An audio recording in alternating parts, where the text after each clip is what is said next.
You have Virginia now and Mr. Simon, so you have a quorum. Okay, I would think we will get our meeting started then. Good morning, everyone. Thanks for joining us virtually again. Maybe a little change to how we did things last month in terms of sending things into chat. And Jim, if this is okay, let me know or let me know it's not. But it seems that if you have your mic muted and I can see everybody, I will know when you want to speak if you turn your mic on, just like if you're raising your hand at a meeting. And then you can be recognized to speak, and we'll keep things orderly and nobody be over talking anybody. And you won't have to worry about trying to sign into the chat window to get somebody's attention for a question you've got. So let's try that, and we'll see if that works. Jim, that's acceptable? Of course, and you do control the meeting. It's your meeting, David, and if you want to change that rule at any time, just tell me. Okay, so we will run that way. So I guess we don't have to take attendance because this is being recorded and we can see everybody, correct, Jim? That's correct. We're keeping record off of what we see and what we see in the attendee list. Okay, so we're down to anyone with a conflict of interest for anything we're looking at today. And I'm not seeing anybody's mic turn on, so that would be a no. Lou, you did CORC report for last month, and it was written? And mailed into Carol Bass, and she distributed it to the board members. Okay. All right. And staff updates, I guess we're there already. I'll just jump in first, if you don't mind, David. I just had one thought to add this morning.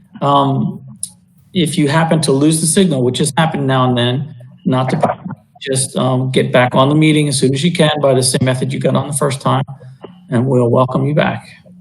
That's all I have, David. Okay. Okay.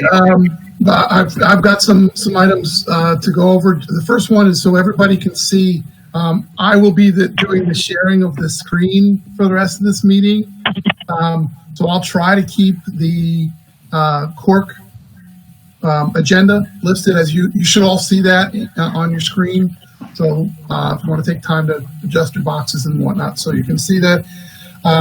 I'll be running the screen for the rest of the time. Jim will kind of help narrate me through this item. Couple of things, real quick. First, I'd like to thank everybody, all the CORC members, for taking the time to be a part of this and continue on this review. I know everything's been tough lately, and having your support and your assistance means a great deal to us at the school district. Wanted to give you just a little peek behind the curtain of some of the things that are going on with us that don't directly have to do with the actual construction, namely furniture. I wanted to give a shout out to Larry Clausen and Mark Sagovac, because I don't know if you all know, but we've moved up our furniture installs over the course of the last, say, 7-8 months. Since November, we normally do our furnitures in the installs in the summer, but we've done 15, I think it was 15 schools since Thanksgiving, where we were able to get in on breaks and weekends and get a lot of those schools replenished.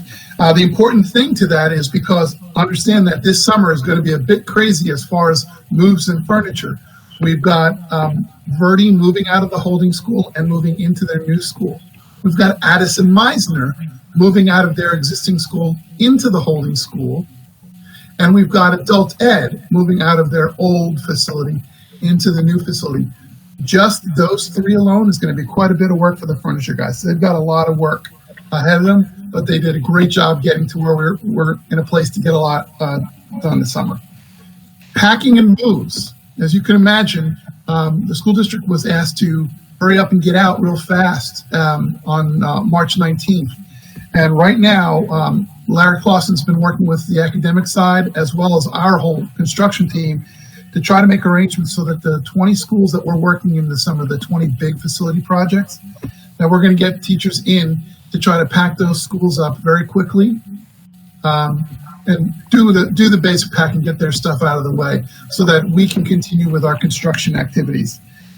That's been a Herculean effort, and the team that put that package together has helped to formulate how the district would approach it for all other schools. So that's a bit of behind the scenes. We've also got a lot of facility work going on at our feeding sites.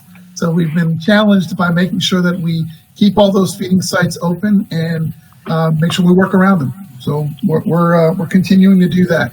And then one of the last challenges we've had has been contracted badging.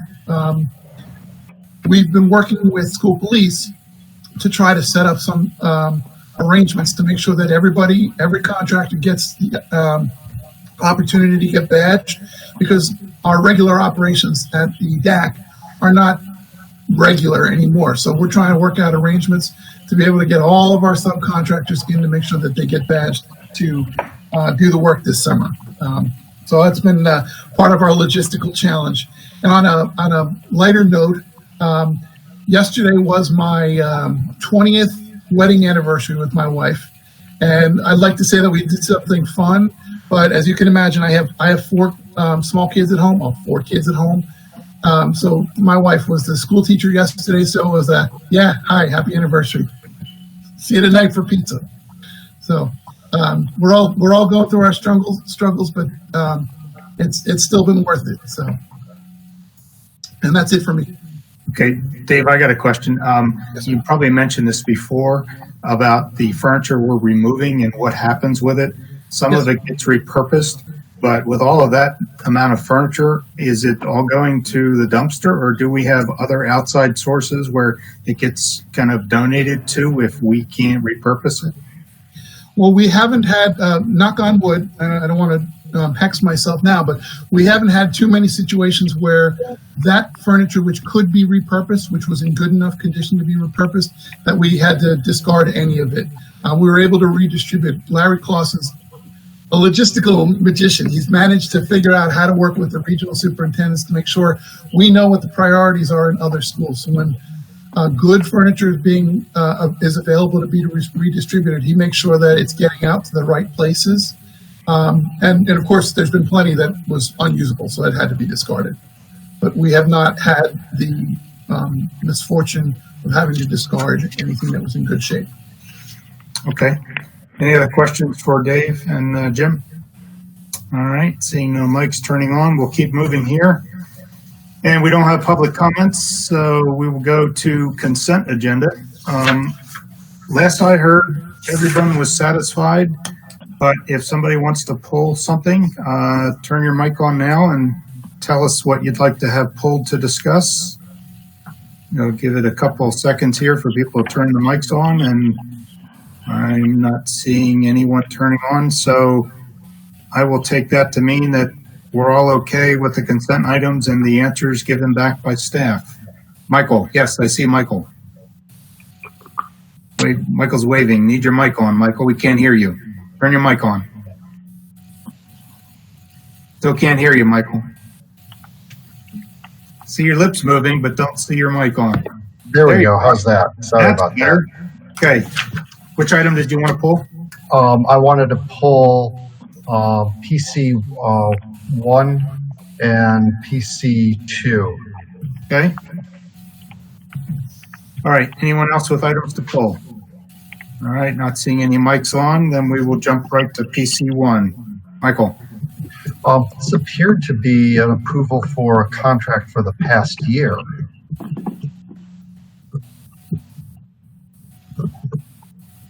Dave, you got something on that? Sure. Well, I don't want to speak out of turn for purchasing. I'm not sure if there's somebody here from purchasing on this agenda item.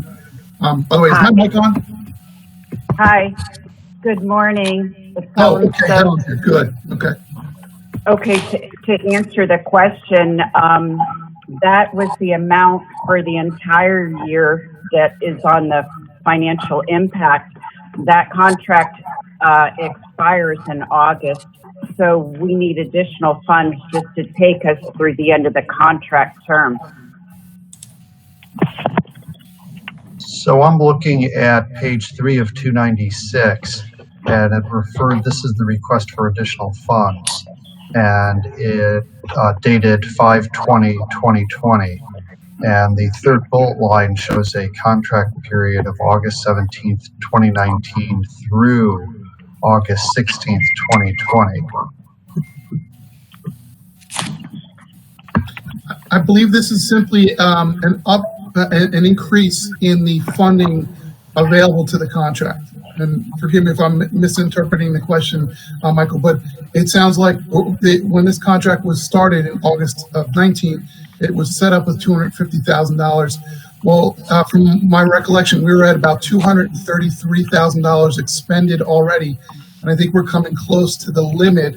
And I think this was purchasing's effort to try to up the limit to make sure that between now, May, and August of 2020, that we don't exceed that, and we have capacity to be able to use that term contract. That's correct. But that's a doubling of the contract amount for, at this point, it's going to be only 1/4 remaining. Correct. That's correct. Go ahead. That's correct. There are eminent. What can I say? There are requests for services that we have because we tally them up when the services are requested. And we've also gone back to the SPAs to ask them how many funds that they're going to need to get through the end of the contract term, which is August.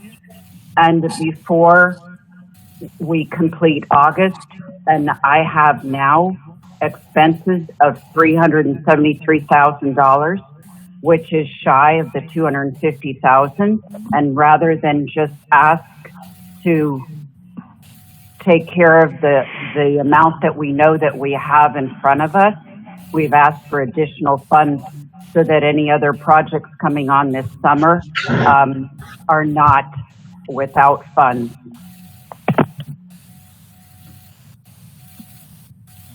Michael, I can add that some of this inspection work is on even existing facilities.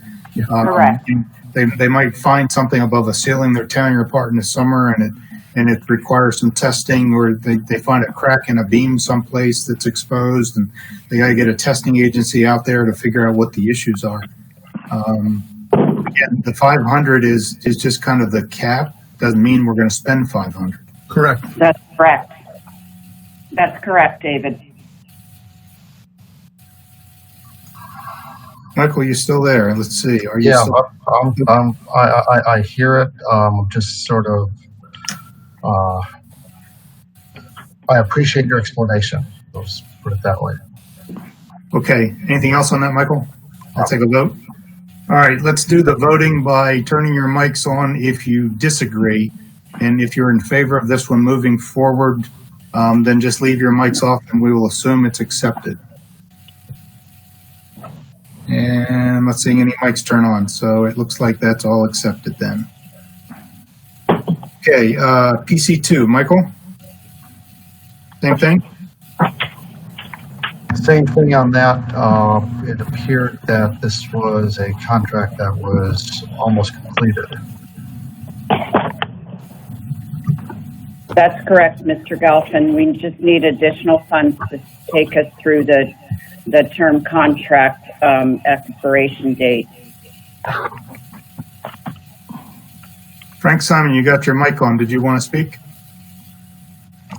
Well, I was wondering if the number of projects that were coming under both of these had increased from when the original estimate was made. Dave Dolan, maybe that's one for you. I'm sorry, I didn't quite catch the whole. Couldn't either. The question was, have we come upon additional projects than were originally estimated, or additional services that were originally estimated when these contracts were set a year ago? Oh, certainly. Not so much the contract, Some of these but the are budget.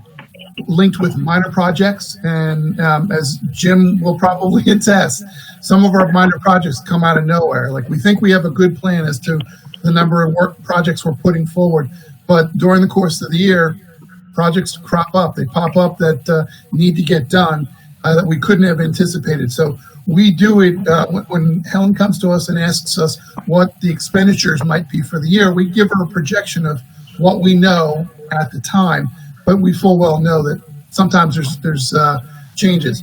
That's why I think, as where I think Michael might be going is next year, if this contract gets renewed again from August of 2020 to 21, we will likely consider maybe an increase to make sure that if we find ourselves expending more than $250,000 each year, we're not going to make the same mistake. We're going to bump it up to $350 or $400 or whatever it might be.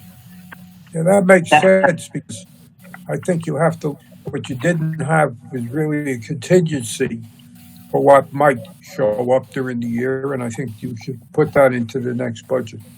Understood. And I think that's really what's being asked for now is increase the contingency for money that they may have to expend. Right. Okay, Michael, you're satisfied with those answers? It'll do. Thank you. Okay. Again, if anyone has an objection.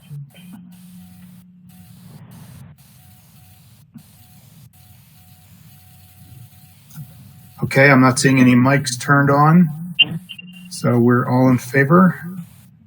Okay, PC2 moves forward, and that was the rest of the consent agenda. Thank you. Thanks, Helen. Okay. Thank you. Gets us down through in-progress work. Back to you, Dave.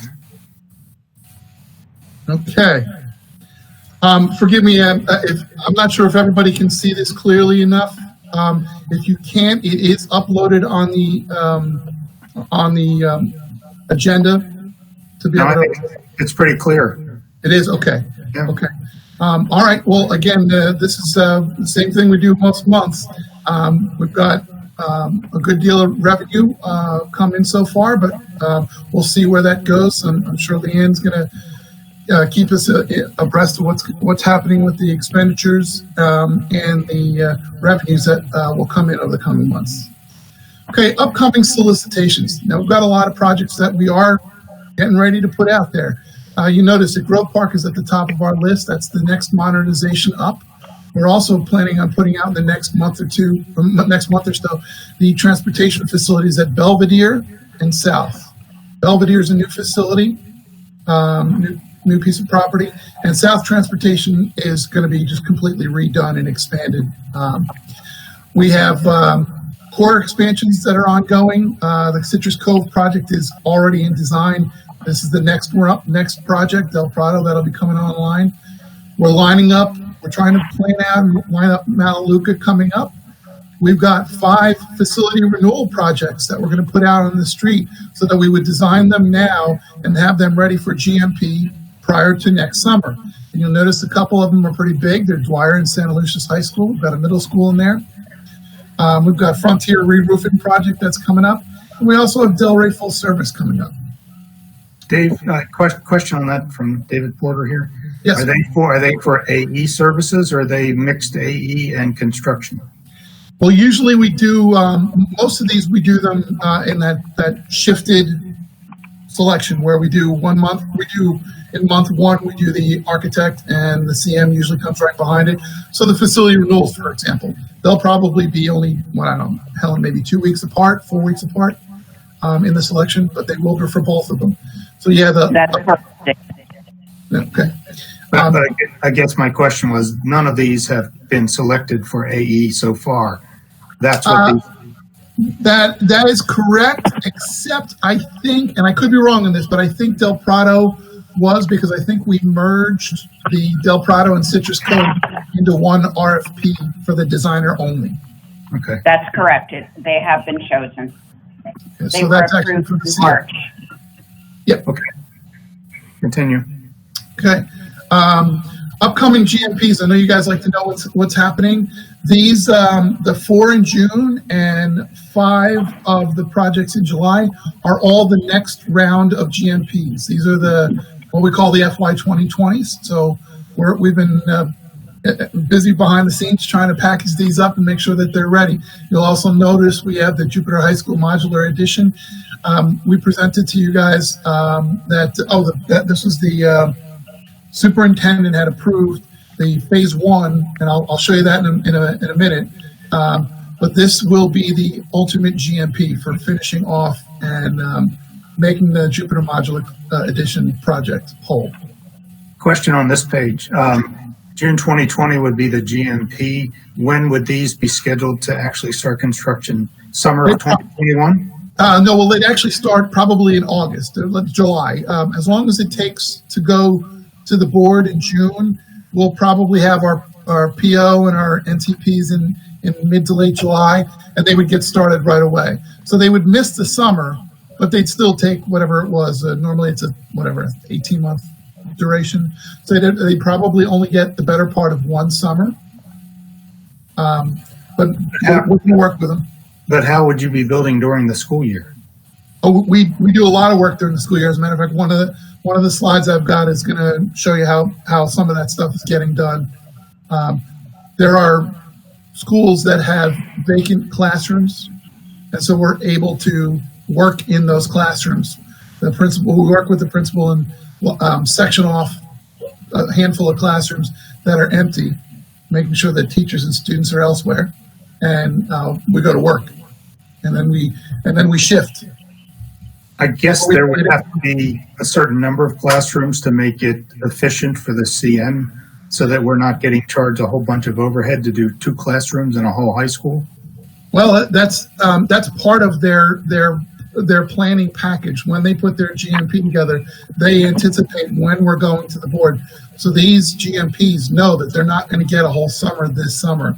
They might get a couple of weeks in July for some of them. So they'll work out their schedules accordingly. And they've already been working with the principals to make sure that they're all getting the same general time. If it's an elementary school, I think they're roughly 18 months. So they're getting that same amount of time, whether it covers 2 summers or 1 summer. It doesn't matter. They get the work done. A lot of these schools that we're working on now, say the FY19s, have actually exceeded their initial schedules. They were able to get more work done during the school year because classrooms are open, or they can work on weekends and things like that. So in some cases, they've been a lot more successful than they had anticipated. How do our CM contracts address now what might be happening with construction, inflation, and material lead time problems? Well, I don't know if Alan wants to respond on the contracts. Because, if they're taking 18 months to 24 months, I've got 2 jobs going out for bid now. It's going to be over 2 summers. And there's no way the GC is going to tell me what the cost can be 2 summers from now. Well, their prices had to accommodate the fact that they're doing this over 2 summers or over 18 months. I don't want to say with absolute certainty, but we won't entertain indiscriminate requests for additional costs just because they didn't plan for it to be 18 months long. If it was planned to be 18 months long, they need to have accounted for the length of the contract. If by some chance something happens in a material market where it dramatically changes it, well, that's a different story. If there's a direct impact to some acquired materials, certainly something we'll look into, but we won't automatically default to, okay, we'll just give them to them. We want to know what could they have purchased it early, some of the material earlier before the impacts on the pricing.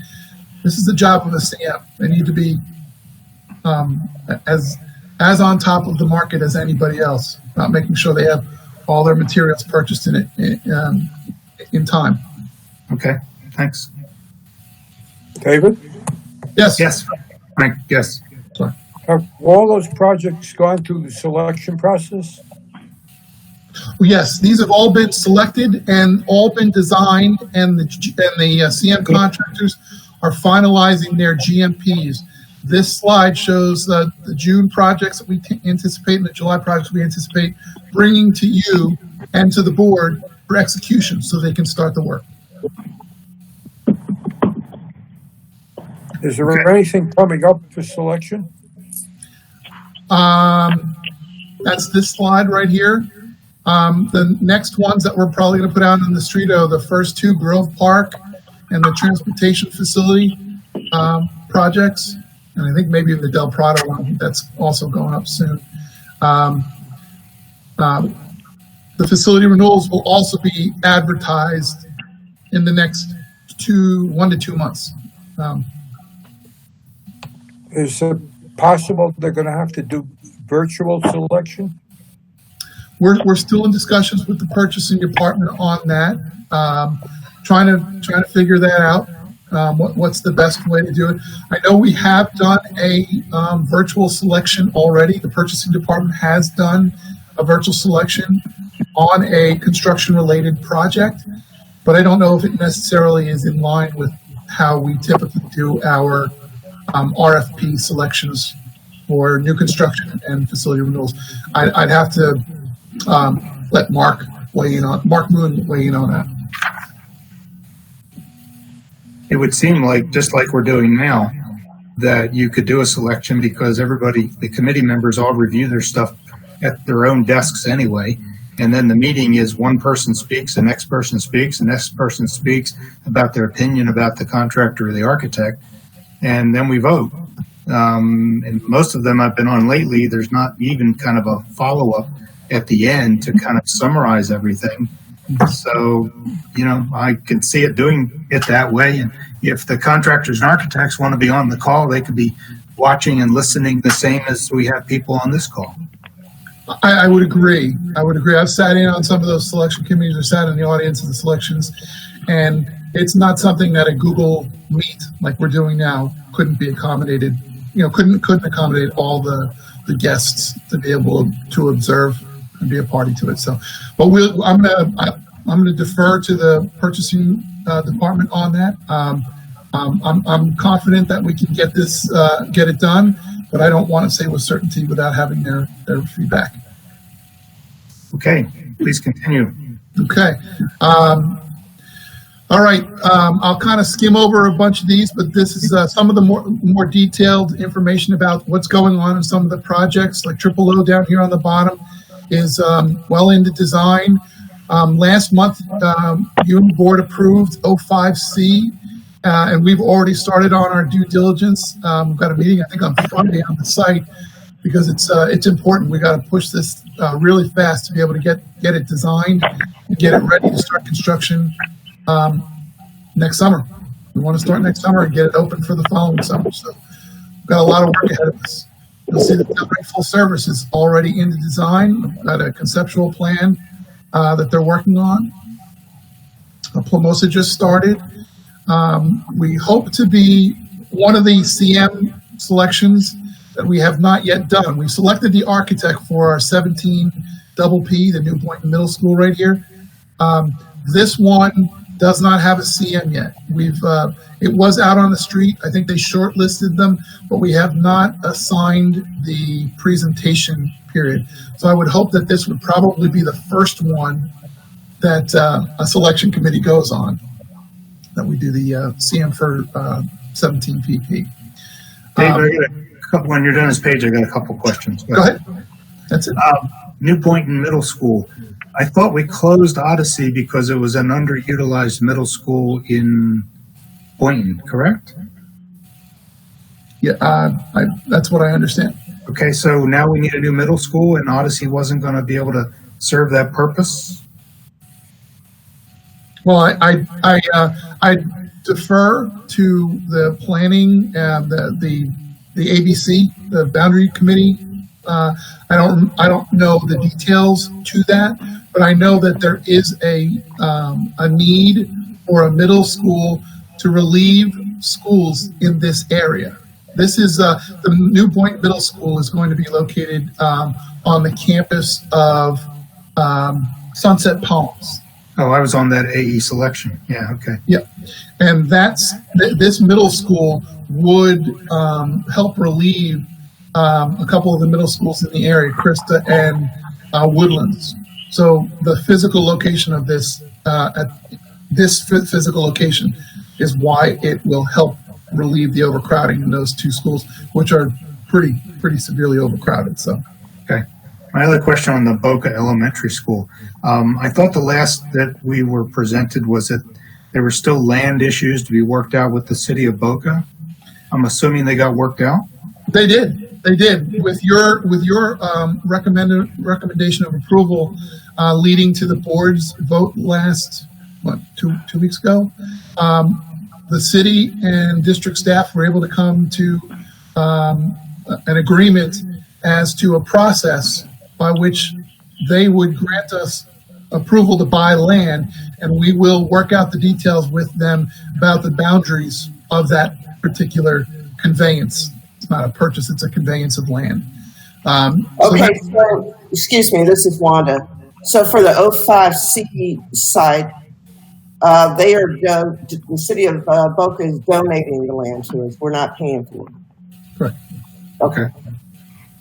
And so it's up to 16 acres. Yep. And that's why we're doing our due diligence and site planning right away, because we need to lock down the acreage so that the actual conveyance, the transfer, can be presented to both boards. Is that going to require a replatting? I would venture it would. Okay. I think it's but I think that's also part of the city of Boca Raton's process of conveying property. Like they have a lengthy process to just give away property or sell property, and I think that's part of that. Okay. Okay, the next screen is If I can just ask a question on that. Oh, sorry. Where is the Boca School tentatively located then? Thank you, Michael. I'm sorry, I failed to mention that. The 05C Boca School would be on the same land that we are currently housing the temporary holding school, the one that Verdi's in now and Addison Meisner will be in this next coming school year. That land we will give back the portables, the rented portables, and then we will turn it into the new school, 05C. Thank you. Okay, the next screen, I mentioned Grove Park already. We anticipate that and transportation going out very shortly. We're working on Malaluca, planning it. Same thing with Roosevelt Full Service. And I think I let you know already, Citrus Cove is already into design. And we're looking to start that construction next spring. Okay, facility renewals. I mentioned that we've already moved on to the FY19 schools. I think there were 12 schools we were working on there. Many of them are getting near to completion. A couple of notes on Spady and Acreage Pines. Next slide here is Calusa and Loxahatchee. Those two are almost done. In addition, down the bottom, completion of roofing work and parking lot at Okeechobee, roofing at Egret, and flooring at Seminole Trails. The reason those are in the bullets there because I have pictures. So you'll notice if anybody remembers the roof at Okeechobee, it was in bad shape. It looked like it was in bad shape. It was all rusted. It was I guess it was the Galvalume look. It's now been completely replaced. As well, the roof at Egret Lakes has been completely done. As I mentioned, a lot of the HVAC is underway at Spady, and we also redid the parking lot, this one section of parking lot at Okeechobee Middle. And this was the part I was talking about earlier where I said some of these schools have empty classrooms. So we've been able to, during the course of the school year, move people out of the classrooms and work on these. Redo the flooring, redo the lighting, all the painting and whatnot, and make these classrooms ready for occupation. And literally these two schools, the principals have been great to work with in that our contractors will work in these classrooms for 4 weeks, say, and then the principal will then move teachers back into these brand new classrooms, and our contractors will move on to their classrooms. So it's an ever-running cycle of constant upgrades. Dave, the flooring at Egret Lakes, is that concrete or carpet? That is concrete. That's okay. been completely peeled up and prepped. Okay, I wanted to make sure it wasn't carpet. Yeah, you're right. I realize what you're saying now. It does look like it's got a fuzzy look to it. It looks like a vacuumed carpet with a different mat going in a different direction. And I thought, no, we're not doing carpet. Oh, no, absolutely no carpet. All right, thanks. Okay, now on to our modernizations. This month, as you can imagine, Verdi, the K-8 is getting close to completion. I think Glenn is actually looking to have this mostly done in June for our July loading. As I mentioned, a lot of the furniture has to move out of the Verdi Holding School and into the new campus. Here's a couple of the pictures of the site as it sits now. So it's got a bit of site work to do, landscaping and such. But as you can see, a lot of the main structure is already well built and getting ready for completion. I think next month, if it's okay with Glenn, I think he's on this call. Next month, I'd like to see if we can get some photos of the inside. I'd like everybody to see the progress that's going on inside the campus. I like this photo because we actually had an architect's rendering of what this school would look like. And I realized the other day, I pulled it up, and it looks so very accurate to what we see now. So it's good to see that this project is moving towards completion so that it will be open this August for school. Okay, next one is Odyssey, South Tech moving to Odyssey. We're getting further along. We still got some flooring work to do in the main building. But remember that this is renovating or renewing a lot of the existing Odyssey Middle School to accommodate the South Tech programs, as well as constructing that new, I guess we call it the garage bay. And that's what we see here. This is the garage bay that's in the process of being completed. So we just like the other schools, just like Verdi, we expect this school to be done in June to early July so that South Tech can move all their furniture and equipment over and be ready to start in August, occupy in August. Adult Ed, another one of Glenn's projects, is moving quite close to completion as well. I think he's got some work on the turn lane to go on. But as you can see, it's getting to the point nearing completion. Again, same thing. Next month, I'll probably see if we can get some interior pictures to show you some of the amenities, as it's getting close to completion. Okay, Washington modernization. A couple of months ago, we had approved the Phase 1 GMP to clear the site. And so what I've done here is this is what they've already done all their demolition and prepped the site for new construction. Last month, you just approved the GMP. You and the board approved the GMP for the remainder of the construction. So what you see here are the two existing buildings to remain. We were going to keep them and renovate them while we build the rest of the campus around them. This one building that I'm circling here in the middle is formerly the admin building. And this building out here is the arts and music building. And it's a little bit newer than all the other buildings. So those two buildings will remain and just be renovated. And you can see from this floor plan or the site plan, here's this is the arts building. This is the main office building. And the new construction is going to wrap around it with the cafeteria and stage and whatnot being in this area down here.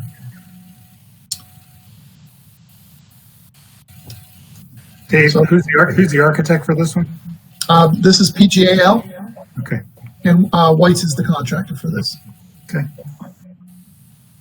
So you can better see, I probably should have put the picture on this one. You can see a little bit better the space that they prepped for the new building. Again, it seems like Glenn's doing all the work, right? DD Eisenhower is another one of Glenn's projects, and it is nearing completion. I don't want to promise anything because I know he's got some last-minute logistical challenges in it, but he's working to get this completed in the next month or so, the next month or two. I wanted to give you guys a quick sneak peek on the Jupiter Modular Classrooms. You might remember that the superintendent approved the phase 1 to allow the contractors to get started in mid-April to start doing the foundations for the 26 modular classrooms that we're putting in at Jupiter High School. And you can see from the photo, we've already got the foundations done for just about done for 17 of the 26. The rest of them are going to go up here in this vacant area, and the utilities should start very shortly as well, at least putting them in under slab, so that the modular classrooms are all going to be delivered starting in around mid-June. They're all coming up from Addison Meisner. That's part of Angel's project to demolish Addison Meisner and start that construction right away. So, his logistical challenges of getting all those modulars packed up on trucks, brought up here, and able to start his demolition right away, so he stays on track. So we've already made some progress on this. You said that all of the work we're seeing here was done in a month? Yeah. Wow. Who's the CM on that one? The contractor is Hatcher. Wow. That's a lot of work in 1 month. Yep. We got the approval on April 15th, and these photos were just sent to me the other day. So. Okay. Is Angel going to tow the modulars on trailers with his car? One at a time. He's going to get a lot of gas mileage for that. Might burn out a clutch or two. Right. No, we've got a system to bring them up all up there. So, and to finish off, again, we've got a lot of minor projects. I don't have quite as many details about them, but I wish I could show you all the different projects that are going on. There are parking lots that are getting started, and a lot of roof projects that we've been working on, Boynton Beach Roof and some of the others. Those are all minor projects, and they may seem minor to us, but they're certainly not minor to the schools. They're big improvements to the schools. In addition to that, we've got a lot of security projects that we continue banging through them. You'll notice the note down the bottom. I also pointed out that we've got a bunch of single point of entry projects that we're working on this summer. That's going to be close to $4 million worth of improvements for the betterment of those schools. And with that, I close and offer any questions. I'll just Question. yes, Mr. Barberi. David, can you put the slide back up for Washington Elementary School?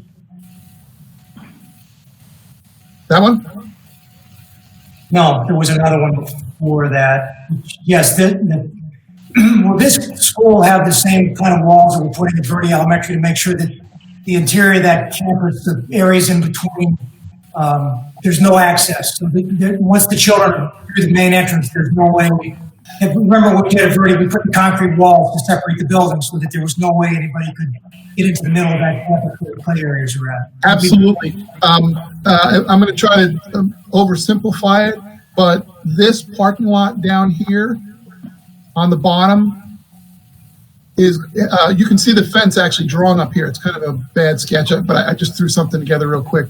This is the fence line that encloses the entire property. So the front of this fence will, at the front of the building, and then there will be the rest of the fence here that will tie in and enclose this whole thing. So this whole facility will be enclosed. You can literally, there will be covered walkway to get to the admin office and to this area, but all the rest of this is one enclosed campus, the kind you stay in the middle hallway. So there are no open areas like at the New Verde inside the building wall? There's no green area? This opening, I'm sorry, I'm trying to circle it with my hand thingy. Right. There is that area. And then out in the back, this is all, of course, their whole play area. This is their covered play area, the covered shelter. But so they do have a little courtyard in this area between the admin building and the whole rest of the new classroom buildings. Okay, that interior area can't be accessed except from the buildings, right? It can only be accessed from inside the building. Okay. And on the back end there on the west side, what kind of fencing do you have to protect the children in the play areas out there? What abuts that? What are you going to put there to keep that area secure? Out in the back here? Yes. The same. I think they have. I'm not sure. I think it's a 6-foot fence along the edge there. And we putting any kind of heavy landscaping to block the children's view? We are. We are absolutely putting landscaping all the way around it. All right. Thank you. Question I had, Dave, anybody else? Let's see, I don't see anybody else's mic on. That may segue to Leanne, and that is, do we have any more updated revenue information since our last meeting? Mr. Porter? Yes. Or Mr. Gelfand had wanted to speak. I'm sorry. Go ahead, Michael. Okay, Dave, finish with your question on it, and then I'll get back. Okay, Leanne, back to you. Okay, good morning, everyone. The numbers that came in for February, which is the revenues we received in April, was right on target. It was actually a little higher than what was forecast, exactly what we expected. The numbers that we're looking for are the ones that will come in later this month. And the indications we've received from Department of Revenue is that statewide, the numbers are down 25%. They're down significantly more in Orange. I haven't seen Palm Beach specific numbers yet. I don't think we're going to be down 25%. I think if I had to guess, I think we're going to be down 15, 20%. The statewide is skewed because of Orange and all the amusement parks and hotels and convention centers. But we really don't know until the numbers come in. It's due in around the 27th of the month. So we're all very anxious to see what that number looks like. And that's going to be for half of the month. Remember, that's going to be the data for March when we are closed for half of the month. The data we receive in June will be for April, and that's when you see a full month of closure. So those 2 months, we're all very anxious to see that, as well as the legislature. Everyone is very interested in seeing this data. So right now, everything still looks good, but we know it's coming. We can see that it's coming. I haven't seen the backup behind the 25%. I actually got that from Sun Sentinel. They got a copy of some kind of report from somebody at Department of Revenue. It's not public data, so we can't see any of the data behind it. But it's right about where I thought it was going to be. So we'll see what it looks like for Palm Beach specific. And we'll, of course, share that with you in meetings. Maybe our number will go up for all the hoarding of toilet paper that was bought at one time. Yeah, I don't know. March is going to be tricky to project of what it's going to look like. Plus, it's only half a month. So that's not the real. I want to see that, but I'm much more interested in the data for April that we'll get towards the end of June. Yep. Okay. Thank you. You're Michael. welcome. Question as to safety practices on the work site, what we're doing to ensure safety practices, masks, etc., a follow-up from last month. Okay. Well, the school district has very strict expectations for all of our people. As I mentioned last month, our people are expected and provided when required to be on site. They're provided the appropriate PPE, whether it's masks and gloves. The school district has formally informed all contractors of the expectation that they should be, I stress should be taking all necessary measures to comply with all the state requirements and the CDC guidelines on cleaning and on protecting the general public. The school district does not have, to our knowledge, does not have the enforcement ability on this. I don't want to speak, I'm not a lawyer, so I don't want to speak to that, but we are very clear about letting our contractors know we don't have the ability to say to them, we're throwing you off the site. So there is something between 0 and 100 miles an hour, if you would. And I appreciate that we are informing contractors what they should be doing. But just the same way, if we enter a job site and we see some obviously dangerous situation, we take action. are we doing anything? Are our personnel, when they go to the sites, observing compliance? And if so, and if not, are we doing anything about it? They are. I will say that. I know, having talked to a lot of the SBAs, it doesn't stop them from saying, guys, what are you doing? Come on, you need to have a mask on. Well, why don't you have some mask on? I have not heard of any contractor who said, no, we're not going to do it, and you can't make us. No one's ever said that, but we're not in the enforcement. We can yell at them, bust them, guilt them, whatever we need to do, and our staff does do that. Mr. Gelfand, this is Wanda Paul. I spoke with the president of their AJC a couple of months ago, and as it relates to what their safety protocols are, and she assured me that they are following the CDC guidelines, and that all of her members understand the importance of maintaining social distancing, wearing masks, and so forth. So we are being very aggressive in making sure that our contractors understand what is required to be on our sites. So I appreciate the, if you would, education aspect of all of this.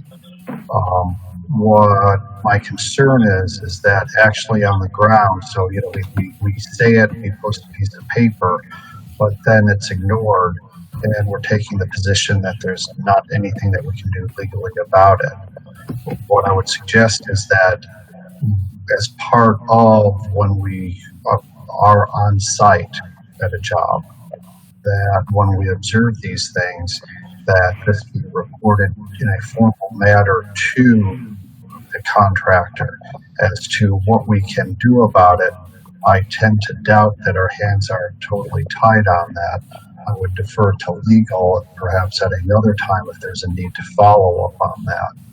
But I just don't want to be known as if you would, a project owner that has safety requirements with a wink and a nudge, and we walk away.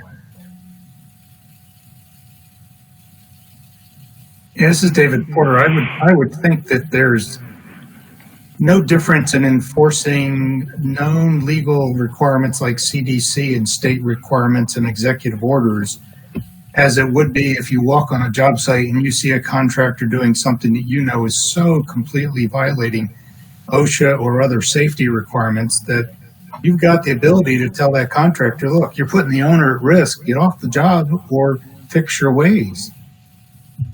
I don't see the difference between job safety from a normal point of view and the virus prevention safety. I understand where you're all coming from. And again, I try to profess I'm not a lawyer, so I wouldn't venture the legal ramifications. But I do know that we are bound by, strictly adhering to the contract and implementing measures that might be different from the contract could open us up to liability. All right, if that's the route that we can take, then I'm going to ask for a specific legal backup on this because I'm just not satisfied. I appreciate, David, where your position is here, but the bottom line is that if we see things, we ought to be doing something about it. And whether it triggers a legal boundary or not, we have an obligation as an owner, I think, especially as a public entity on this. All right. I didn't want to jump the way Mr. Porter did, but that's exactly where I'm looking at this thing. And I don't see any reason why, if we see that protocols are not being followed, we aren't calling out the contractor and the subcontractor. And I don't know that when we've had these things before, we go running to legal before we act. So my specific question is, have we directed school district personnel when they are on site, or if they know and observe failure to follow protocols, that they call out the contractor and the subcontractor? They have, and they are. And our personnel and they are. Right. And if there is not proper follow-up, then is that going to be directed to legal? There would be. Will there be? Yes, there will be if that circumstance arises. All right. And, for any contractors that are there, they can understand that the school district's trying to be very practical on this. And if I'm not the one that's being practical, so be it. But I intend to follow up on these items. Okay? Mr. Chair? Yep, Mr. Chair? Hi, Yes. good morning, everyone. And to add to that, what I'd like to say is that we do have a more, legal review. And if there are some weaknesses in our policy that we think regarding enforcement, that we add in some clauses that we can add more protections going forward in the future as well. Make that recommendation to legal as well. Thank you. Appreciate it. So Dave, I think for next meeting, I think what we're all kind of saying is that we'd like some response, I think, back from legal as to what currently we are allowed to do and not allowed to do on enforcing proper virus spreading protocols at our job sites. Mr. Porter, Yeah. if I can just pop in, I don't know that we want to push the legal button quite yet. I will push the legal button only if we get a pushback from staff that they are not going to be following through with it unless they get direction from legal. And I would be amazed, especially hearing from Mr. Nolan's comments, that that's going to be their position. Let's see if they feel comfortable enough when they see something that's wrong to call it out rather than having to go running to legal. I think that, and I appreciate that, Mr. Gelfand, this is Wanda Paul. I appreciate that. We can work with our contractors and we can work with our diversity office and our other influences on the construction to actually, perhaps come up with a protocol to put them on notice that it is required that they have proper protection. When I spoke to the president of the AGC, she assured me that they are educating all of their contractors and her members on what is required. That was one of my biggest concerns as we started, kind of the awareness of COVID-19 and so forth. But perhaps we can get something in writing from her to kind of test to it. And I think, David, did they not send us something in writing on that? They did, but it's an internal opinion, and Okay. we want to make sure that, as you know, that it would go through executive cabinet. Yeah, I can't see why my staff would not raise the question if they see something that's unsafe. So we can definitely continue to focus on that and call it out when we see it. So I appreciate the statements by AGC on all of this, but that really is almost not relevant to what we're dealing with here, and that is actually what is happening on the ground. They can have all the policies they want, but what's actually happening on the site. And listen, David, I guess my question then would be in terms of enforcement. What if we know a worker or a subcontractor tests positive for COVID? Do we have the legal right to get them off the job? Well, that's a different story. That actually has to do with the health department and the CDC. There are very specific things that they must follow. We aren't the enforcement agency on that. That's the health department. That's the state agency. They will mandate what gets done. Getting somebody off the site, all the contact tracing and whatnot. That's not something that we necessarily would have to take action on ourselves. Okay. By the time we find out about it, it's usually already in the hands of the state. Well, on that, appreciate the state side, and I will tell you my experience dealing with clients and otherwise as to the state follow through. It's less than diligent, if you would. I would hope that whatever is the ultimate responsibility for enforcement, that once the school district knows about it, we are taking direct and immediate contact with the contractor to get this resolved. And I don't even know if, you call legal first, but, what I'm hearing stolen from your response is that you turn it over to the health department. I would think once you know about it, the district is dealing directly with the contractor also. We are. If something occurs, we are absolutely finding out, working with the contractor completely. We of course are keeping trying to do our best to keep a running track of all the people that are on the site. That's part of our badging and access protocols that we're implementing right now, so that we're insisting the contractor keep a running list for obvious reasons. When something happens, we will know how to react, and we'll work jointly with the contractor and any government agencies that are in charge of the response.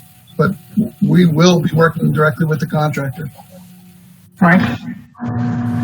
Yes, I just want to remind everybody that while I can well understand the emphasis on the virus, that with the hurricane season coming, we also have to be very proactive that if there is a potential storm, that the contractors are doing what they have to do to tie down all loose materials and protect any of the work that is exposed, so that is also a potential problem that has to be very strictly enforced. But I think that's already covered in our contracts. It is. So that we have covered legally. Forget about legal, forget about anything else. Make sure that the people going out in the field are paying attention to that, and if they see something, that there's a very strong follow-up. There is, and we have strong protocols on the construction, on the staffing side, on our construction department side, what we have to go through to make sure to check off that a site has been completely, I guess the term would be buttoned down. Is that a fair explanation? We have very strict expectations. Our staff goes through and makes sure that everything is. We work with maintenance to make sure that all schools are buttoned down on all aspects. Good. Mr. Chair, this is Leah Gaines. I just have an issue with the position that if there is an unsafe issue or event at a job site, for example, as someone shows up positive with the COVID-19, that the district has no responsibility or requirement. At that point, once the district is informed, of course, the health department has its responsibility, but once the district is informed, now you are aware and you must take some action to protect those workers. And even if I'm just giving you worst case scenario, even if it's a shutdown, you then have a duty to protect once you are informed as well. I'm not buying that there's nothing the district can do. Yeah, I agree with you. This is Wanda.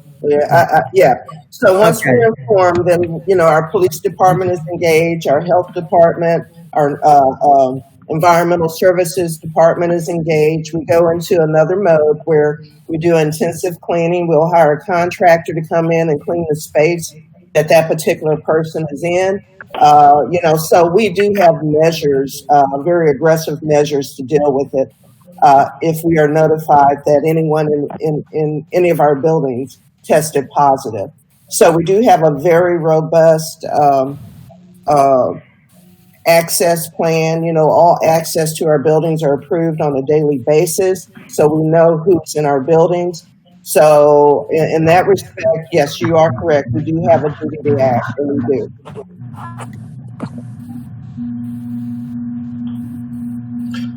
Mr. Chair, may I?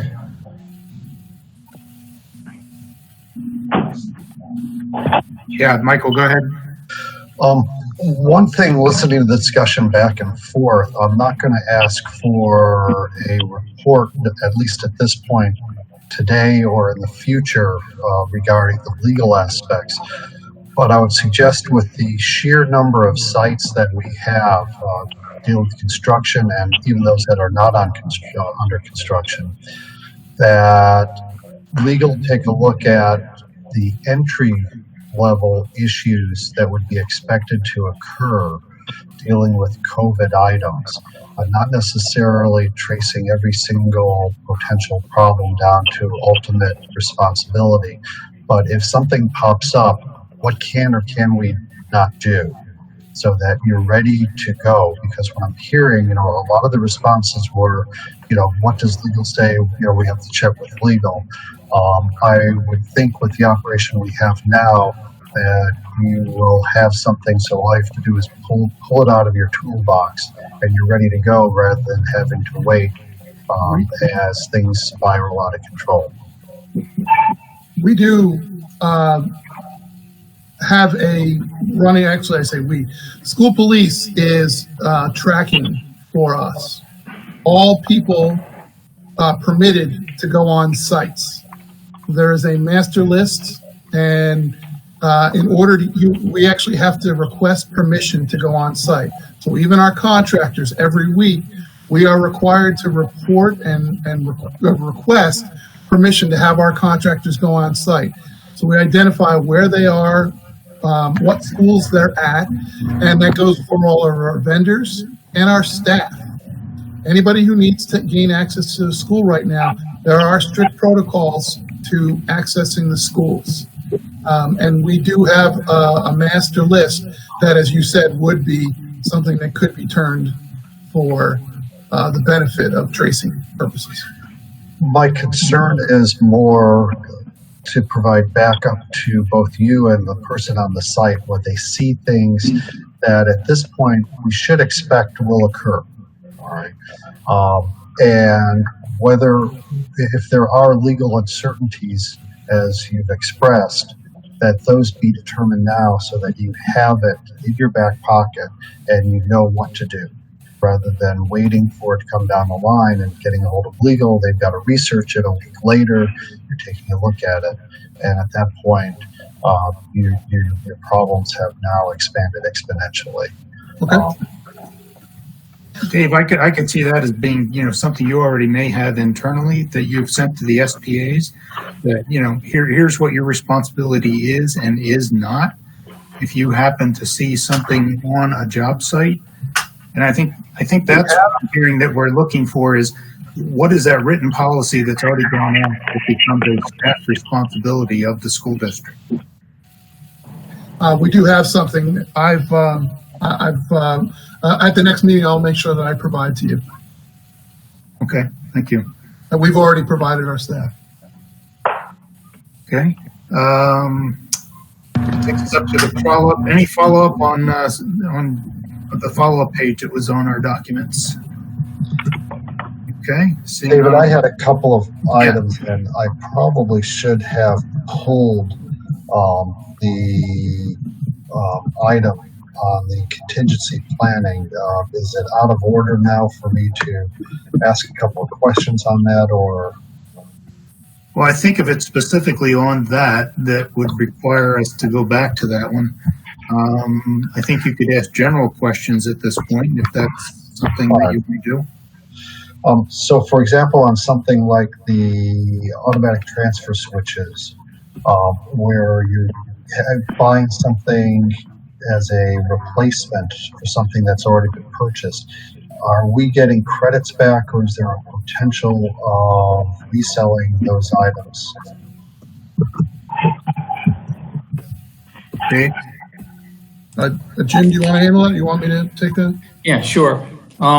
So there were two occasions in the FC items where we replaced a 3-pole automatic transfer switch with a 4-pole. And why that occurred is because we had 3 poles in place, and the project is a renovation, so we were intending to replace in kind. And instead of that, our inspectors and or our plan reviewers asked us to use 4-pole, which I believe is code worthy at this point, and that is how that transpired. So do we get credits? Absolutely. If it was purchased, if there's a restocking fee, we definitely would pay that. I don't know that personally, but that's that didn't happen in this one. This one was just an upcharge to a 4-pole. Thank you for that. A second question dealt with what happens when one contract would have a increase in contract time for rainfall. So, for example, that would be the Boynton Beach High School roofing. Does that then create a domino effect for your other contracts? Because if rainfall in Boynton Beach, any other contracts, certainly in Boynton Beach, are going to have that as a justification. Thank you. Good question. The Boynton Beach project is not tied directly to the FCA project. It was an individual minor project that was taken. So the delays there have not impacted anything. But we are cognizant of that. Michael, and I think that would only affect if we had other roofs going on at the same time, because it was a delay for rain to get a roof installed. So unless we had 5 other roofs that were in the same exact stage of construction during the same rain event, then they wouldn't get the same delays. It's, when I see one, I'm always worried about how that gets carried down the line on that. Plus, it can be raining in Boynton Beach and it's not raining in Jupiter, so. How does that song go? Exactly, yes. With reference to new sodding and all, as part of our specs, do we normally have irrigation and sprinkler systems reinstalled on that, or is that just on a case-by-case basis? In the case of D.D. Eisenhower, that was specifically left off initially. It was designed into it, but was left off of the bid package in an effort we weren't sure about the budget. We had a certain amount of money and we wanted to make sure when we put this out as a hard bid, if we didn't have enough money, we could live without irrigation because it was Bahia sod. Once we went out to bid and the prices came in and were more than acceptable and we had money available, we added the irrigation back in. Last but not least, I appreciate your patience with me now. The low voltage systems, are we going to be adding that as part of our specs? Yes. Thank you. Michael, you didn't get the follow-up, I guess, because each of your questions actually were answered by staff in the same way they're being answered now. When we got a whole follow-up back, so that's okay. It's now all on the record anyway. Thank you for your patience then. Okay. All right, we are down to any other general discussions by anybody? I don't see any mics on. Any issues with minutes? No issues with minutes. All right, any items that we specifically want to talk about at the next meeting? No, and I guess we don't know by now whether that one will be another virtual meeting or that one will be an in-person meeting. I guess that's to be determined. David, Frank. We didn't do a formal motion to approve the items that were discussed at the beginning of the meeting from We did, because what I said we would do is if anybody had an objection, rather than getting a bunch of yays and nays, to turn their mics on and tell us their objection, and nobody turned their mics on, and I announced that. So they were approved by default.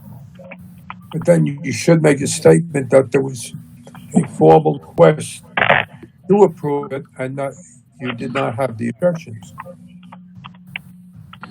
Okay, I thought I had done that to say that everything was approved if we didn't have objections. Well, we didn't have a motion to that effect. Just pointing it out so nobody raises it later.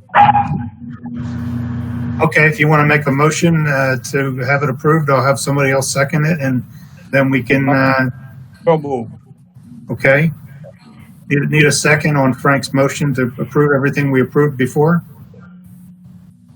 Somebody want to open the mic and give a second? I'll second. Okay. All right. All mics off, and unless I have an objection.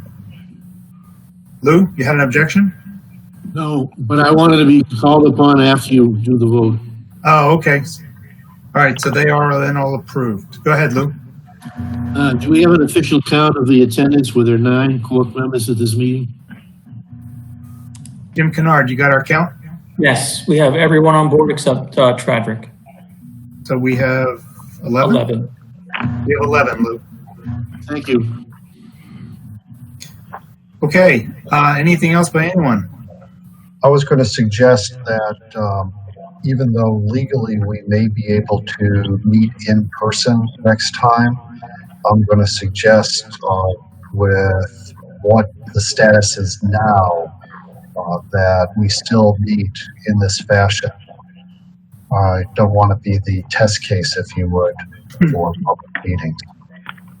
Unless there is absolute requirement that we meet in person, and then we have to have social distancing, and I don't know where we're going to meet, some school gym somewhere.